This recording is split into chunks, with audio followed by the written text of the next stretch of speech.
Abu Hurairah. Siapa yang tidak kenal dengan nama beliau? Semua orang Islam pasti mengenalnya. Siapa Abu Hurairah itu? Nama aslinya adalah Abdus Syam. Tapi setelah masuk Islam oleh Nabi diganti namanya menjadi Abdurrahman. Karena Abdus Syam itu Abdun artinya hamba, Samsun itu artinya matahari. Lalu diganti oleh Nabi menjadi Abdurrahman, Abdun hamba, Rahman adalah Allah yang Maha Rahman.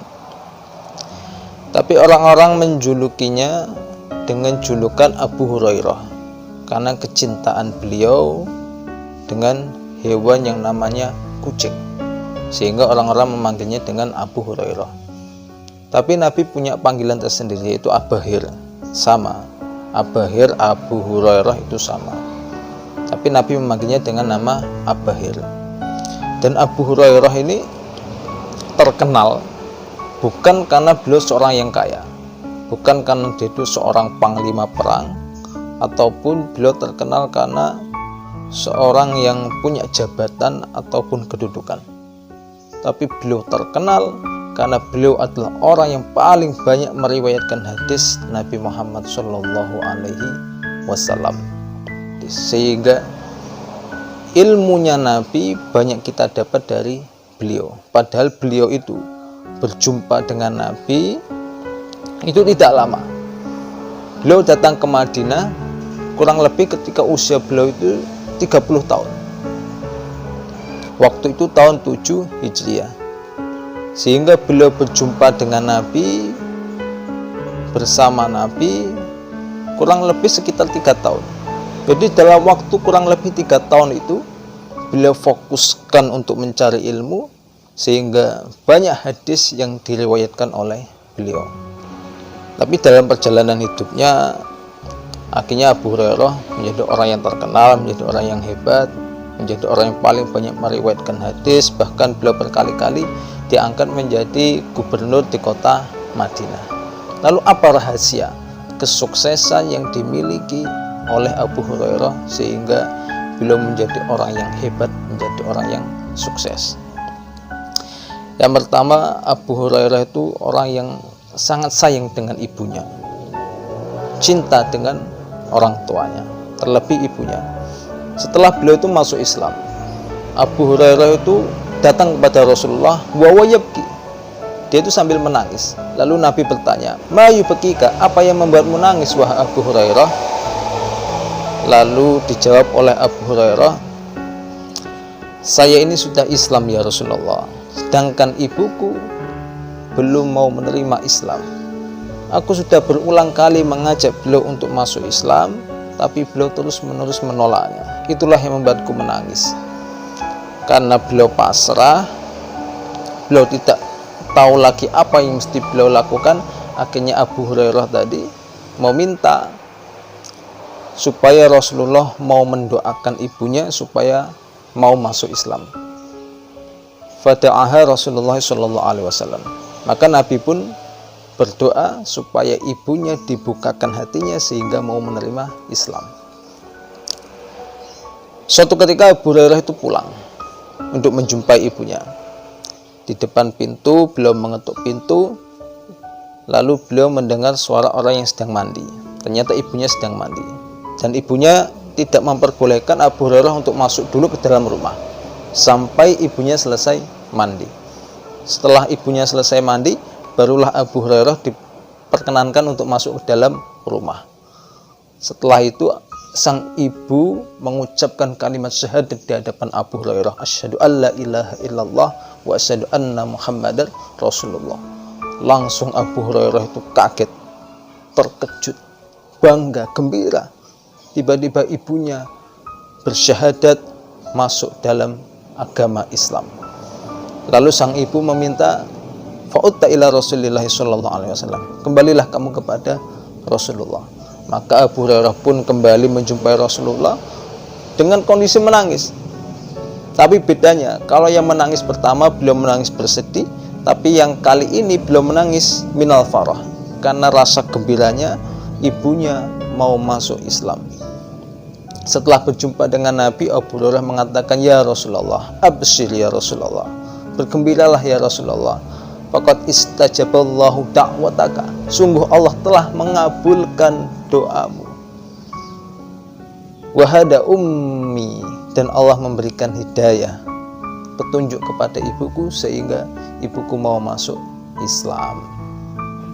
Dan Abu Hurairah itu punya kebiasaan, ketika beliau mau keluar rumah selalu menjumpai ibunya dan mengucapkan assalamualaikum ya ummatah warahmatullahi wabarakatuh.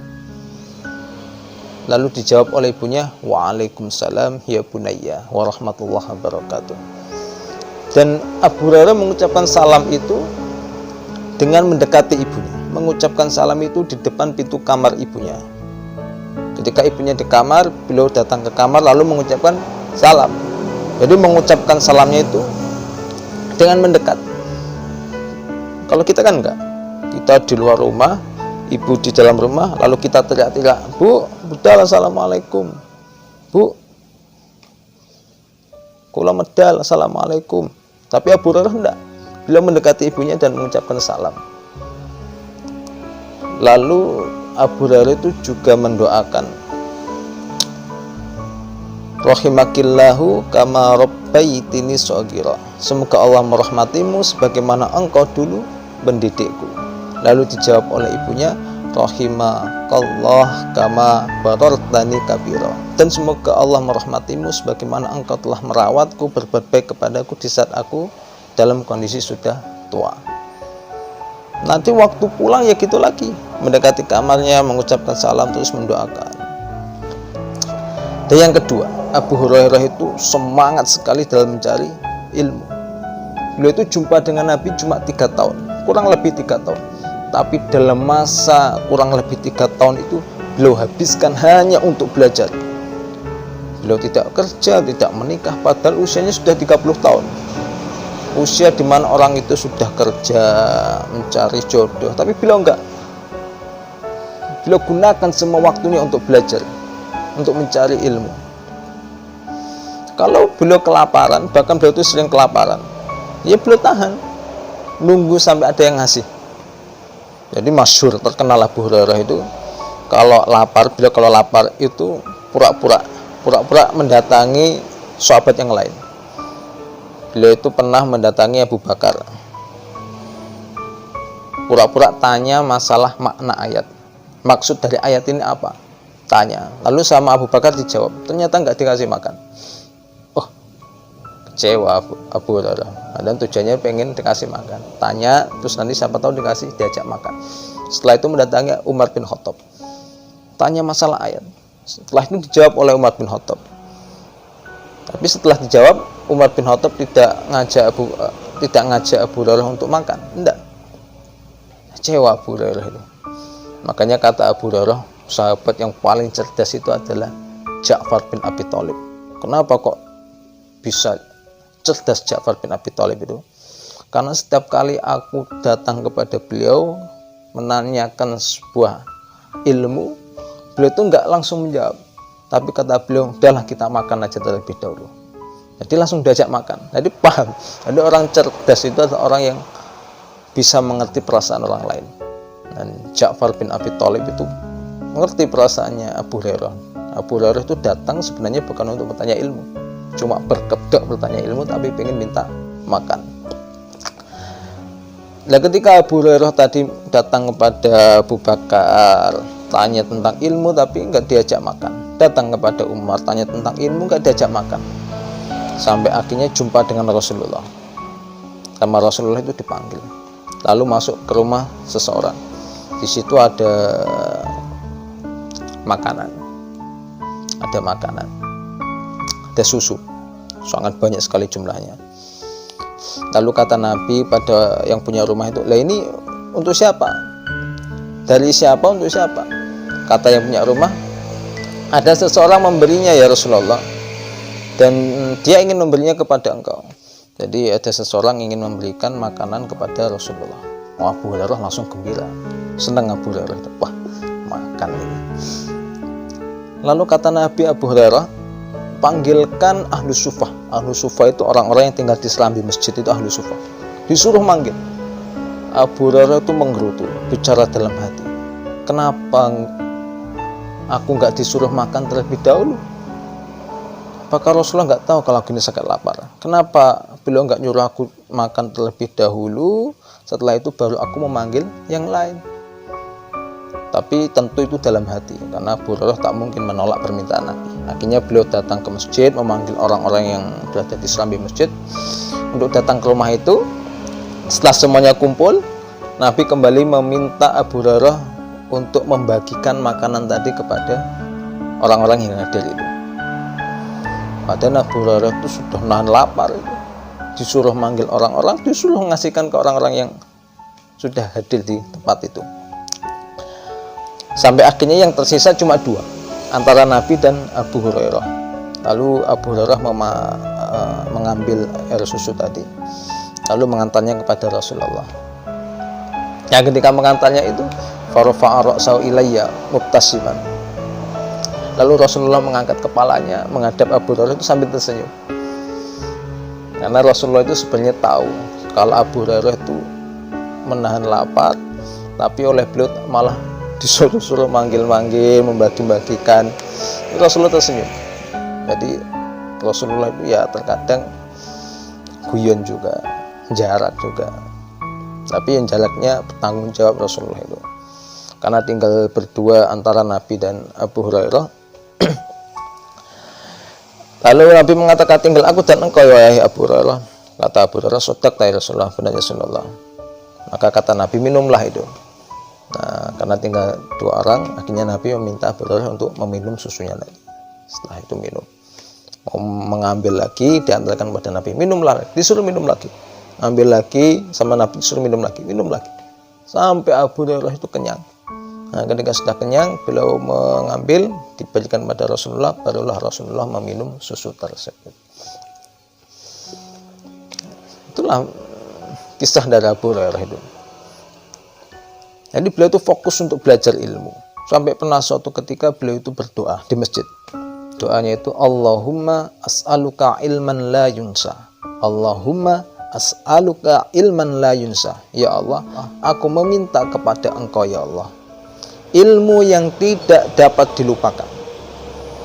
Allahumma as'aluka ilman la yunsa. Ya Allah, aku minta kepada engkau ilmu yang tidak dapat dilupakan.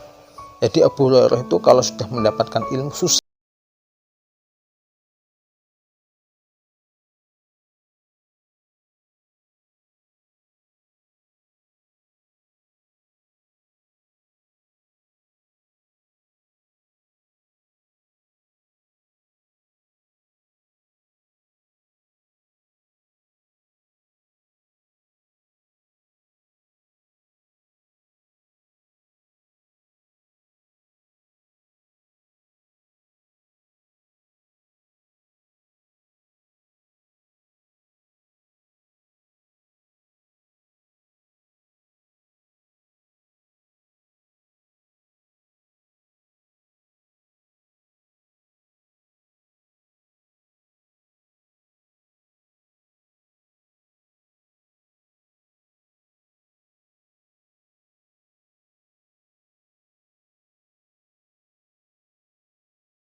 Apa adanya, padahal anak seorang pejabat.